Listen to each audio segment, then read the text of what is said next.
শুনেছেন যে নবীজির মতো মানুষ 3 বছর জেলখানায় ছিল। কোন জায়গায়? আমাদের এরকম জেলখানা না, আমাদের জেলখানায় তো যোগাযোগ আছে। উনি যে শিয়াবে আবি তালিবে ছিলেন, কোন যোগাযোগ ছিল না, একেবারে নিরবিচ্ছিন্ন।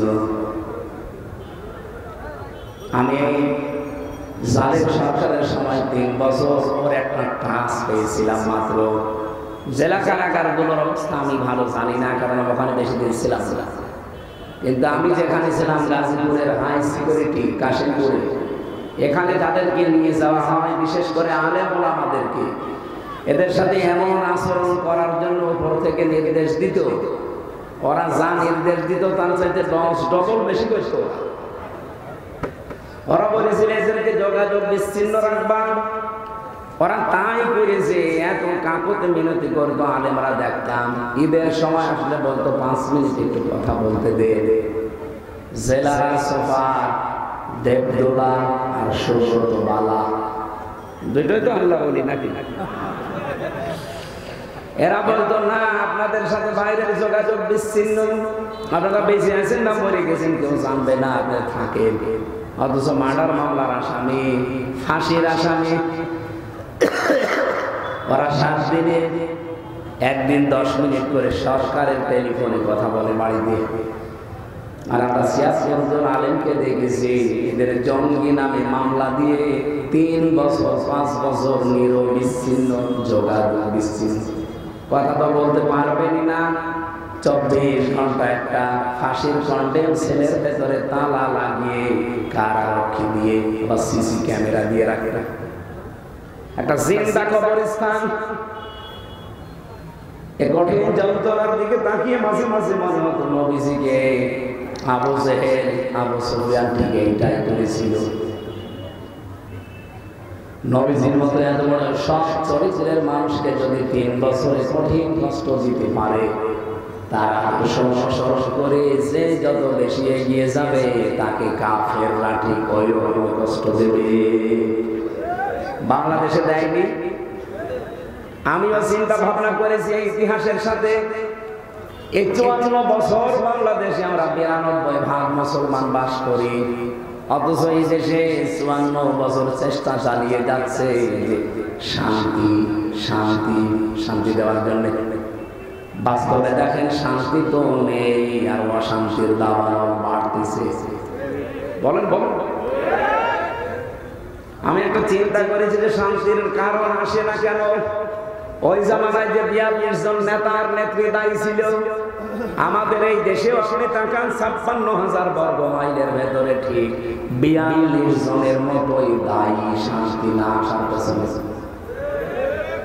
আমাদের দেশের জাতীয় নেতা ছিল 3 জন, শেখ মুজিবুর রহমান, জিয়াউর রহমান আর এরশাদ।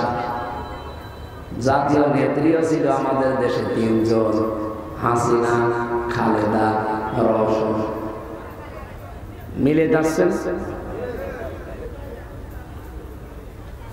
36 জন গোত্রপতি ছিল আমাদের। হয়তো ওই সিস্টেম নেই, কিন্তু জাতীয় নেতার ক্ষেত্রে আপনি দেখবেন অঞ্চল ভিত্তিক নেতা আছে, লিডার আছে।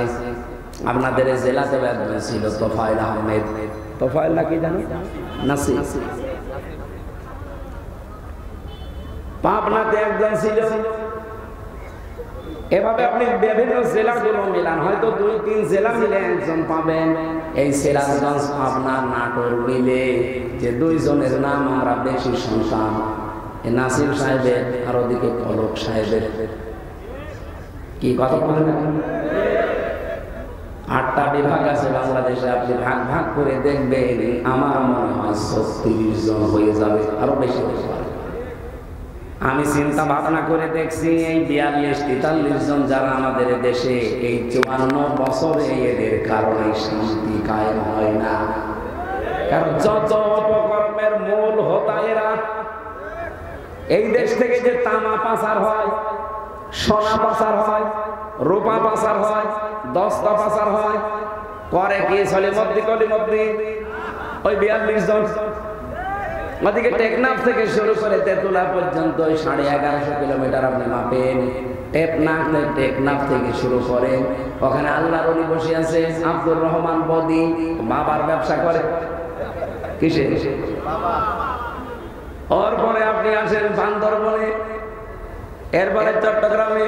আমি নামগুলো নিতে পারতাম, লিখেছিলাম কিন্তু নিচ্ছি না, একজনের নাম বললাম। এভাবে আপনি একবার টেকনাফ থেকে তেঁতুলিয়া পর্যন্ত চলে যান, রূপসা থেকে পাথুরিয়া পর্যন্ত মিলান, এই ৫৬,০০০ বর্গ মাইলের এই ৪২ জনের মতোই পাবেন।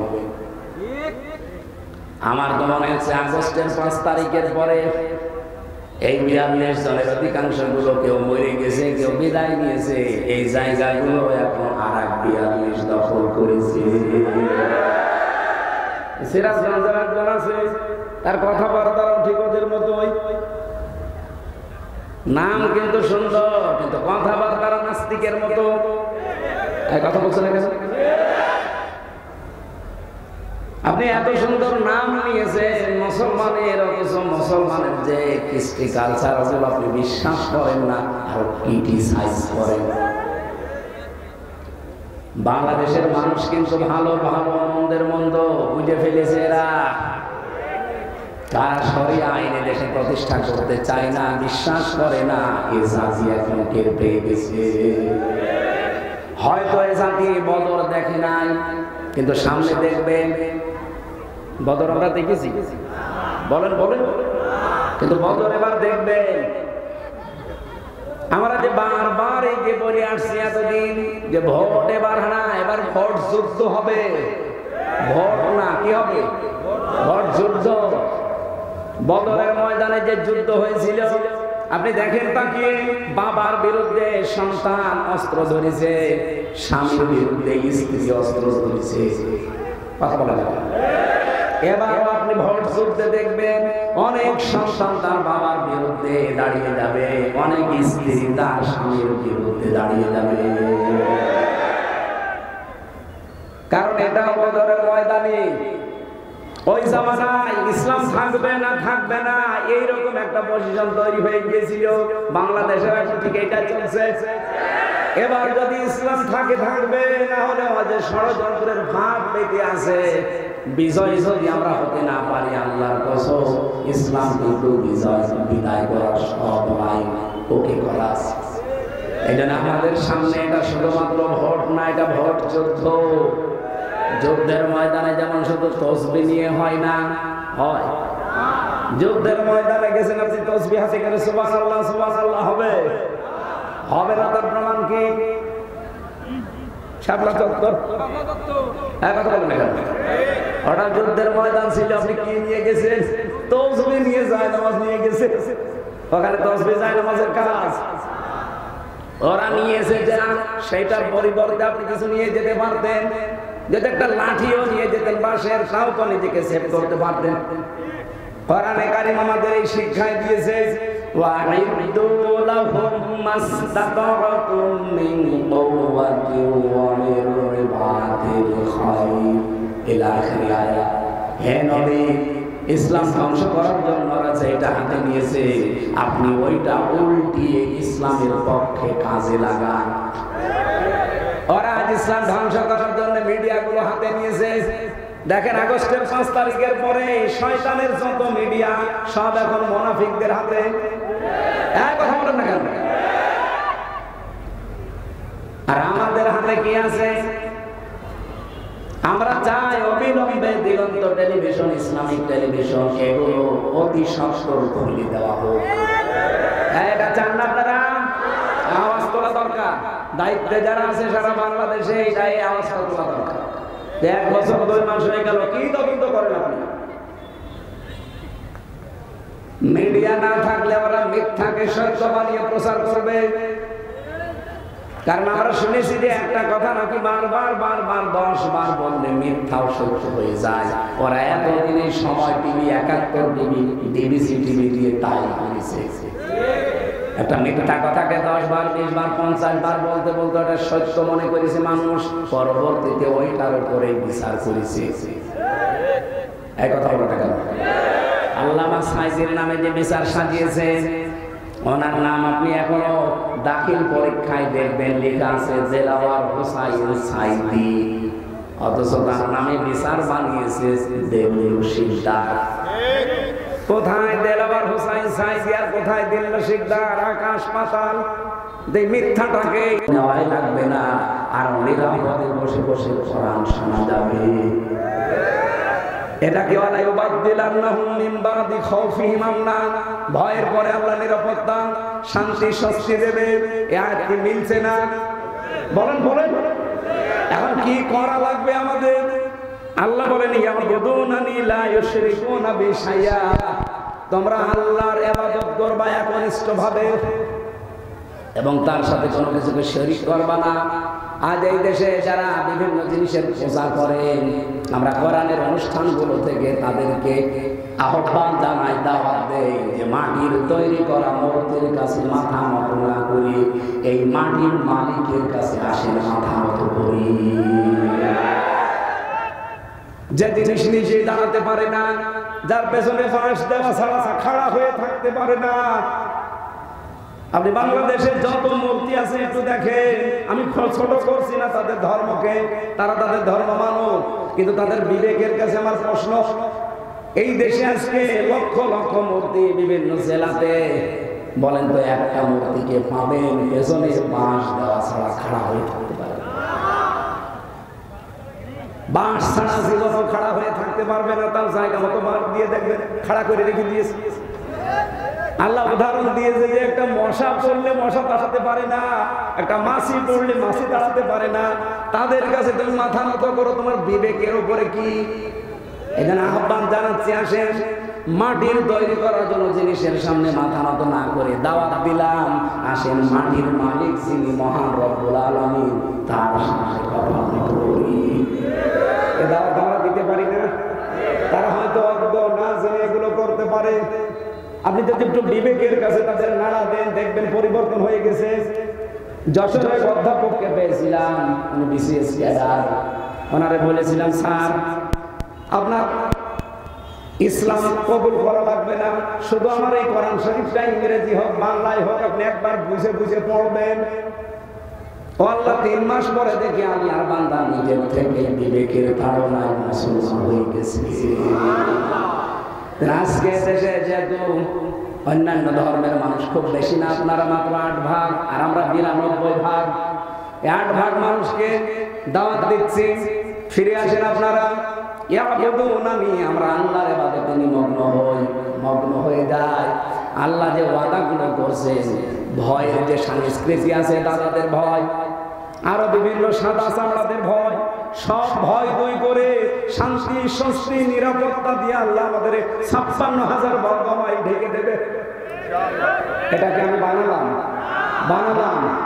আমার দেখালো কানা আমিনা। আল্লাহ বলেন আমার কাবা শরীফে ঢুকলেই, এই এরিয়ার ভেতরে আসলেই তোমাদেরকে নিরাপত্তা, শান্তি, স্বস্তি দিয়ে দেব। কেন? কারণ কাবার এরিয়ার ভেতরে আপনি কোনো শিরিক পাবেন না। কথা বলেন না?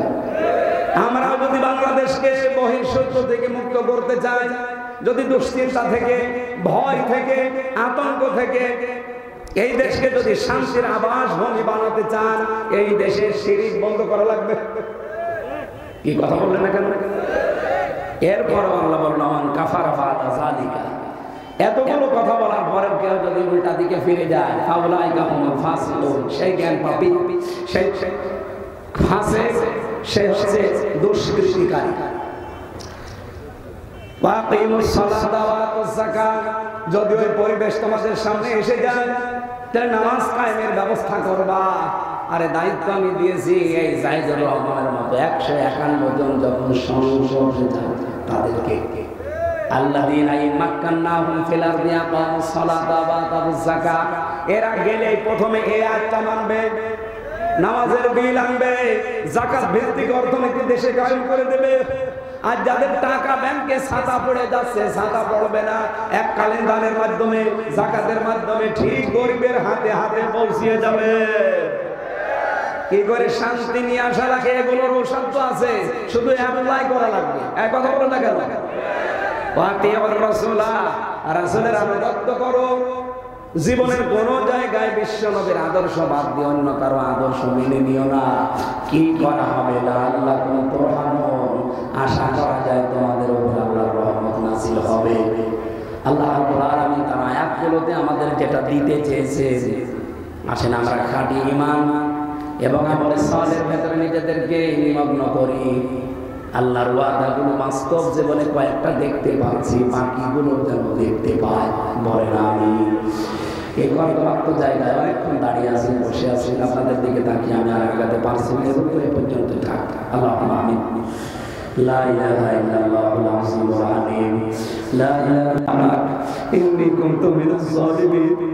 আল্লাহ তোমার ওয়াদা তো মিথ্যা হয় না। তুমি ইমানদারদের সাথে ওয়াদা করলে জমিনের খেলাফত তাদেরকে দেবে। বাংলাদেশের দিকে তাকাও, এদেশের ইমান আমল যাদের মজবুত তোমার কাছে মনে হয় তাদের হাতে তুমি খেলাফতের এই দেশটা তুলে দাও। তোমার আইনার বিধান দিয়ে যেন এবার চালিয়ে শান্তি স্বস্তি নিরাপত্তা দিয়ে ঢেকে ফেলতে পারে এই বিশ্বটা দেখে মরার তৌফিক দাও। জীবনে কোনো আশা আমাদের নেই, একটা আকাঙ্ক্ষা আশা 56,000 বর্গ মাইল তোমার কালাম দিয়ে চলছে, এটা আমরা দেখে মরতে চাই। দুনিয়ার এই জমিটাও যে এমনি জান্নাত হতে পারে। কাবা শরীফে মানুষ দোয়া করে, রব্বানা আতিনা ফিদ দুনিয়া হাসানা ওয়া ফিল হাসানা ওয়া কিনা আযাবান্নার। আল্লাহ দুনিয়ার শান্তি দাও, স্বস্তি দাও, নিরাপত্তা দাও, আখিরাতের শান্তি স্বস্তি নিরাপত্তা দিও, জাহান্নাম থেকে আমাদের বাঁচাও। আগে তুমি দুনিয়ার শান্তির কথা বললে, এরপরে আখিরাত। এজন্য আমাদের এই ছোট্ট ভূখণ্ডটা আমরা শান্তি স্বস্তি নিরাপত্তা নিয়ে বাঁচতে চাই। যাদের আমাদের ঈমান আছে, ঈমানকে নির্ভেজাল করার তৌফিক দাও। আল্লাহ আমল যার যতটুকু আছে ইখলাসের সাথে করার সুযোগ করে দাও। যত মানুষ আজকের এই অনুষ্ঠান সাজাতে কষ্ট স্বীকার করেছে, আমি ঘন্টা খানিক কথা বলেছি কোরআনে কারিমের উপরে। আল্লাহ এই কথাগুলো আমাদের সবাইকে জীবনে মেনে চলার তৌফিক দিয়ে দাও। কণ্ঠটা মারাত্মক ব্যথা, জালেমারা জেলখানায় নিয়ে টর্চার করে করে আমার শরীরটা নষ্ট করে দিয়েছে, আমার কণ্ঠটা নষ্ট হয়ে গেছে। আল্লাহ তুমি আগের মতো আবার ফিরিয়ে দাও। এই জমিনে মাটির নিচে যত মানুষ ঘুমিয়ে গেছে এদেরকে ক্ষমা করো। আল্লাহ কোরআনের জন্য কর্দমাক্ত জায়গায় বৃষ্টিমুখর দিনে যারা বাড়ি ঘর ছেড়ে সেই সিরাজগঞ্জের মানুষেরা এত কষ্ট করেছে, এদেরকে তুমি কোরআনের স্বাদ চাকাও, এদেরকে কোরআনের স্বাদ পাওয়ার সুযোগ করে দাও। রসগোল্লা সারা জীবন শুধু ওয়াজ শুনলাম, খেতে পারি না, এবার খাওয়ার সুযোগ তুমি দান করো। এটা যে কি শান্তির জিনিস, মজার জিনিস, একবার হলে দেশের মানুষকে বোঝার তৌফিক দাও। কোরআন দিয়ে যদি মাত্র 1 বছর দেশটা চলে, আমার আশা এই দেশ মিনি জান্নাত হয়ে যাবে। বারাকাল্লাহু লানা ওয়া লাকুম ফিল কোরআনিল আযীম। যারা এসেছে আল্লাহ কাউকে খালি হাতে ফেরত দিও না, সবাইকে তার ইচ্ছা মাফিক জায়েজ আশাগুলো পূরণ করে দাও। জীবনের শেষ কথা যেন বলতে পারি, লা ইলাহা ইল্লাল্লাহু মুহাম্মাদুর রাসূলুল্লাহ। মেয়েদের জন্য একটা বই নিয়ে